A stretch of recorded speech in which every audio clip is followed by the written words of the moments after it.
Bonjour tout le monde et bienvenue dans cette capsule durant laquelle ce qu'on va voir, c'est ce qu'on appelle la fonction partie entière. Alors, ce que vous voyez autour de moi, vous voyez comme ça à votre gauche la fonction en escalier et à droite, vous avez ce qu'on appelle la fonction partie entière. Évidemment, les deux se ressemblent et on va voir comment on est parti de l'une pour arriver à l'autre. D'accord? Bon, maintenant, on va d'abord faire une petite étude de ce qu'on entend par la fonction partie entière. Supposons que je vous demande de me faire le calcul 3 plus 5. Alors, vous allez me donner quoi comme résultat? Évidemment, vous allez me donner 8 comme résultat. Si je vous demande de faire le calcul 3 plus 4, vous allez répondre quoi à ça? Bien, Benoît, c'est 7. Par contre, si je vous demande de faire le calcul 3 plus la racine carrée de 4, vous allez répondre quoi à ça? Oups! Voyez-vous, là, on ne peut pas faire le calcul tout de suite. Pourquoi? Parce qu'on rencontre, si on veut, une espèce d'obstacle. C'est pas vraiment un obstacle, mais en fait, c'est une opération qui doit être faite avant de compléter le calcul.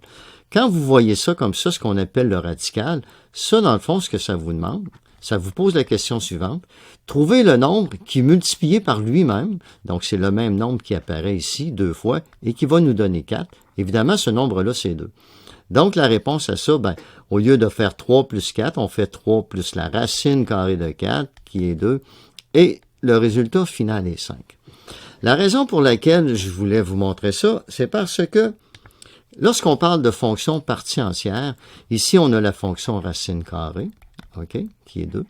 La fonction partie entière, elle, va se représenter comme ça par 2 crochets. Et si je mets un nombre à l'intérieur de ça, par exemple, prenons le nombre 1, ici, quand on a la racine carrée de 4, je vous pose la question suivante. Quel est le nombre qui multiplié par lui-même donne 4? C'est 2. Alors ici, c'est comme si je vous posais la question suivante. Quel est le premier nombre qui est inférieur ou égal à 1? Le premier nombre entier, OK, qui est inférieur ou égal à 1, eh bien, c'est 1. OK, donc le premier, il n'y a pas de nombre entier inférieur à 1. 1 est égal à lui-même. Par contre, bon, à quoi on va en arriver avec ça? Vous allez mieux comprendre. Si j'écris ici 1,1, alors, quel est le premier nombre entier inférieur ou égal à 1,1? Bien, le premier nombre entier inférieur à 1,1, c'est 1, comme ça. Alors, quel est le premier nombre entier inférieur à 1,2? Eh bien, ce nombre-là, c'est 1. Je pourrais continuer ainsi de suite, mettre 1,999. Quel est le premier nombre entier qui est inférieur à 1,99? OK.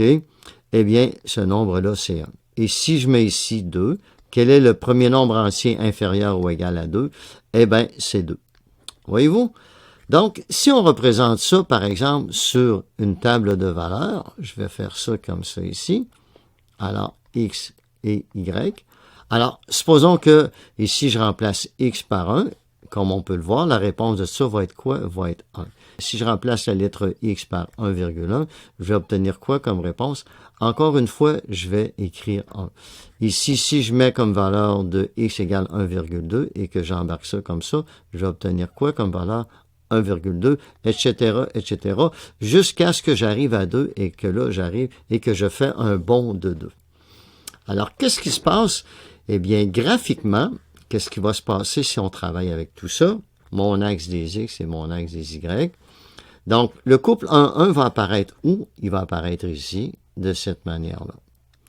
Et si je mets 1,1, 1,1, voyez-vous, ça signifie qu'entre 1 et 2, j'ai combien d'espace? J'en ai 10. 1, 2, 3, 4, 5, 6, 7, 8, 9 et 10. Donc, 1,1 est ici. Alors, quelle est la valeur de y pour 1,1 quand x vaut 1,1? Eh bien, c'est 1,1. Je le monte ici. Si je m'en vais, je ne sais pas si j'écris ici 1,5, la réponse est toujours 1. Donc, à 1,5, je monte ici et je fais un autre point. Alors, imaginez que comme ça, pour chaque valeur de x, je me retrouve toujours comme résultat avec 1. Quand j'arrive à 1,9999, c'est ici. Alors, à un moment donné, ça donne l'illusion que tous ces points-là forment une ligne pleine, voyez-vous? Et quand on arrive à 2, qu'est-ce qui arrive? Eh bien, quand je suis à 2, la réponse de ça est quoi? Est 2. Et on peut poursuivre le chemin comme ça jusqu'à 3. Qu'est-ce qui arrive quand j'arrive à 2 ici sur cette ligne-là? Je mets un rond vide. Pourquoi je mets un rond vide? Eh bien, c'est pour tout simplement indiquer que quand x vaut 2, y il vaut plus 1, il vaut 2. Quand j'arrive ici à 3, y il vaut quoi? Il va valoir 3. Et comme ça, je vais me retrouver de cette manière-là. Et c'est de cette manière-là qu'on retrouve ce qu'on appelle une fonction partie entière ou fonction en escalier. Mais on va plus dire fonction partie entière qui ressemble à la fonction en escalier, évidemment. Mais la grande différence, je pense que vous pouvez le voir ici, toutes vos marches et vos contre-marches sont régulières. Alors, pour illustrer ce que je viens de vous dire un peu ici, je fais apparaître notre fonction en escalier qu'on a vu à la dernière capsule. Ici, votre marche est de quoi? Est de 1. Ici, votre contre-marche était de combien? On est parti de moins 1 et on est monté à 1/2. Donc, ça veut dire que votre contre-marche est de 1 et 1/2. Ici, on avait la contre-marche qui était de 1 et 1/2. Votre marche ici, on partait de moins 4 et on se rendait à 0. Alors, voyez-vous, ici, quand on parle de la fonction en escalier, on a une fonction qui est plutôt irrégulière, mais qui se représente à l'aide de marche et de contre-marche. Donc, votre marche, c'est ça ici. Ça, c'est la marche. Et la contre-marche, ben, c'est quoi? C'est l'espace qu'il y a entre chacun des niveaux, entre chacune de vos lignes horizontales. Alors, de quelle manière est-ce qu'on va représenter comme ça une fonction partie entière? En algèbre, on va représenter ça par y est égal à a crochet b, x à l'intérieur, et comme ça. Alors, le paramètre a, voyez-vous, ça ressemble un petit peu à ce qu'on avait, je sais pas, moi, dans une fonction linéaire, ax plus b. Mais souvenez-vous, même si on a les mêmes lettres, la signification ici du a, ça désigne la pente, et ici, la variable a va désigner quoi? Va désigner votre contre-marche, qui, ici, on le voit très bien, elle est très régulière. Si je vais ici de 0 à 2, eh bien, on peut très bien voir qu'ici, mon échelle est de 1. Donc, quand je vais de cette ligne-là à cette ligne-là, bien, on voit très bien que ma contre-marche est de 1. Ici, ma contre-marche est de 1, etc. Donc, le paramètre A va indiquer votre saut. OK? Et le paramètre B, ici, lui, va indiquer la longueur de votre marche. Et maintenant, il faut faire attention aussi. Regardez, qu'est-ce qu'on a comme longueur de marche? Ici, on voit qu'on a 2 parce qu'on a le couple ici 0, 0. Et ici, on arrive à 2, 0. Mais en fait, c'est 2, 1 ici. Mais si on suit cette ligne-là, on voit qu'on a une longueur de 2. Ici aussi, on a une longueur de 2. Ici aussi, on a une longueur de 2. Ici également. Donc, qu'est-ce qu'on va écrire ici à la place du paramètre B? Quelle est la valeur qu'on va écrire? Il y a une petite formule à faire ici avant pour écrire la bonne valeur. Alors, qu'est-ce qu'on fait comme calcul? On va dire que la variable B, le paramètre B, va être égal à 1 divisé par la longueur de votre marche. Donc, si vous regardez ici, votre longueur de marche est de 2. Donc, votre paramètre B va être représenté par la valeur qui est 1/2. Donc, au final, qu'est-ce qu'on a ici? On va avoir Y est égal à 1. Mon crochet, ici, je vais avoir 1/2 avec la lettre X et je ferme le crochet. Donc, ici, on a la représentation algébrique de la fonction partie entière qu'on voit ici dans le dessin. OK? Donc, c'est pas tellement difficile. Et souvent, ici, ben, ce qu'on aurait pu écrire, c'est Y est égal à crochet 0,5x. C'est exactement la même chose. Donc, au lieu d'écrire 1/2, on écrit 0,5, ce qui est pareil. Et souvenez-vous, même si on ne voit pas de nombre ici, le paramètre A est quand même là. Et la valeur de ce paramètre-là, c'est le 1 qu'on voit ici. D'accord? Donc, si vous faites attention, ça va bien marcher. Maintenant, je vais vous donner des exemples rapides. Vous avez le paramètre A qui est ici. Alors, si au lieu d'écrire 1 comme ça, je mets 2, regardez qu'est-ce qui va se passer.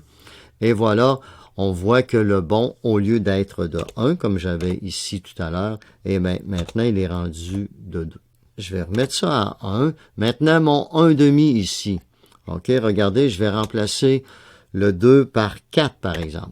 Regardez, c'est comme on disait tout à l'heure. Si votre paramètre B est de 1/4, Donc, si votre paramètre B vaut 1/4, donc si B est égal à 1/4, donc votre marche, OK, sera l'inverse de 1/4, ou si vous voulez, on fait le petit calcul suivant, on fait 1 divisé par 1/4. Combien de fois j'ai 1/4 dans un entier? J'ai combien de 25 cents dans une pièce, dans le fond? Alors, je l'ai 4 fois, et c'est ce qui explique que ici, la longueur de ma marche est de 4. Je veux maintenant vous faire remarquer un dernier détail. Je vais remettre ça à 1/2 ici. Si vous remarquez, ici, on a deux paramètres importants. Le paramètre A, qui est ici, et le paramètre B. Les deux sont positifs.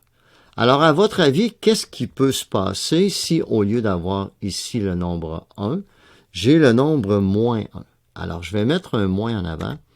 Et voyez-vous ce qui s'est passé? Je le refais. OK, j'ajoute le moins.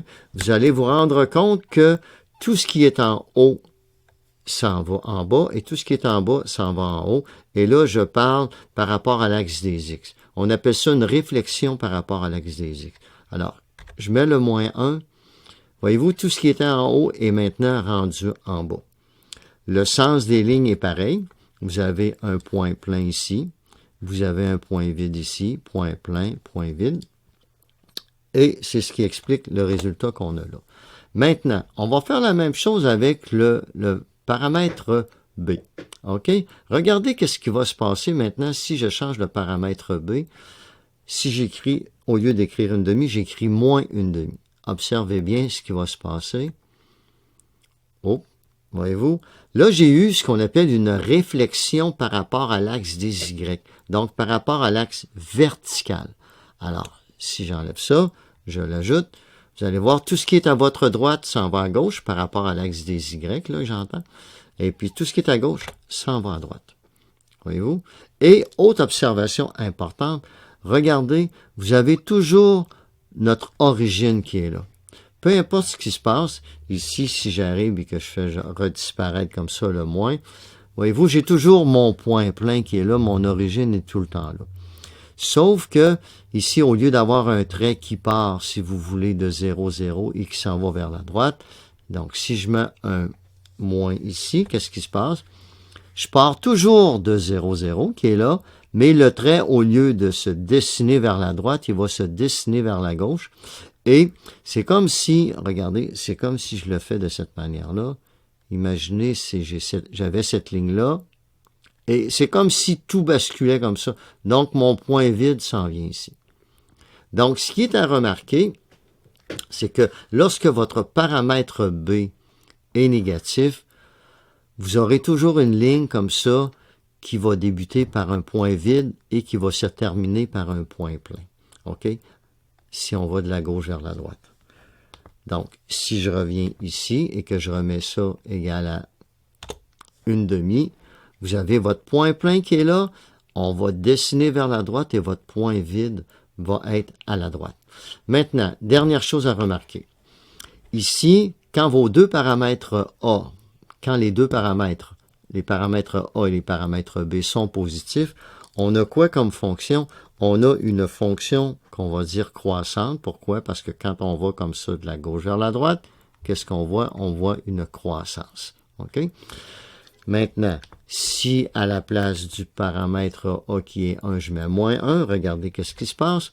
Eh bien, qu'est-ce qu'on peut observer ici? On voit que si on suit, par exemple, le tracé des points pleins, on voit que si on va de la gauche vers la droite, qu'est-ce qui arrive à notre valeur de Y? Ça diminue comme ça. Alors, on a une fonction décroissante.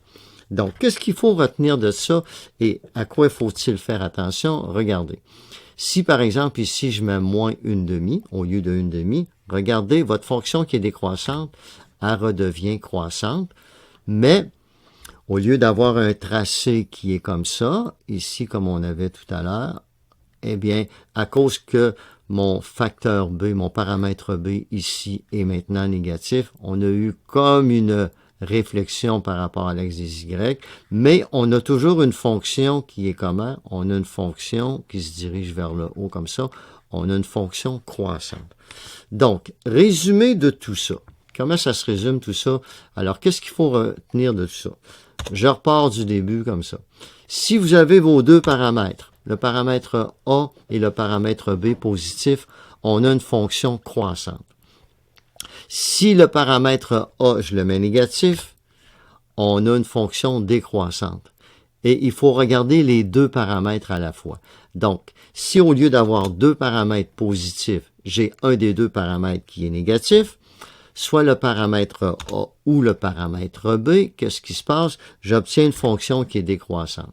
Et il faut faire attention, à cause que le fait que votre paramètre B est négatif, on a un point vide à la gauche. Donc le trait, le dessin, au lieu de partir de 0, 0 et de le faire vers la droite, on part de 0, 0 et on s'en va vers la gauche. Et si je mets les deux paramètres, à la fois le paramètre A et B négatif, on a toujours une croissance, mais cette fois-ci, au lieu d'avoir, comme on avait tantôt les deux paramètres croissants, tiens, je vais le dessiner rapidement. Tantôt, ce qu'on avait, c'est quelque chose qui ressemblait à ça. Voyez-vous, on avait le contraire de ça. C'est ça qu'on avait tantôt. Donc, quand on avait les deux paramètres positifs, c'est ça qu'on avait qui ressemble à ça. Alors, il faut faire très attention. Alors ici, ce qui est en violet, eh bien, j'ai le paramètre A et B négatif. On va dire que A et B sont plus petits que 0. OK? Et si vous allez dans le rose ici, eh bien, on a le paramètre A et B qui sont plus grands que 0. Et ça vous donne toujours une fonction croissante, mais avec un dessin qui est quand même un petit peu différent l'un de l'autre. Alors, il faut faire très attention à tout cela. On va terminer ça ici. Encore une fois, un gros merci tout le monde de votre attention. Et on se dit à la prochaine capsule. Salut bien tout le monde.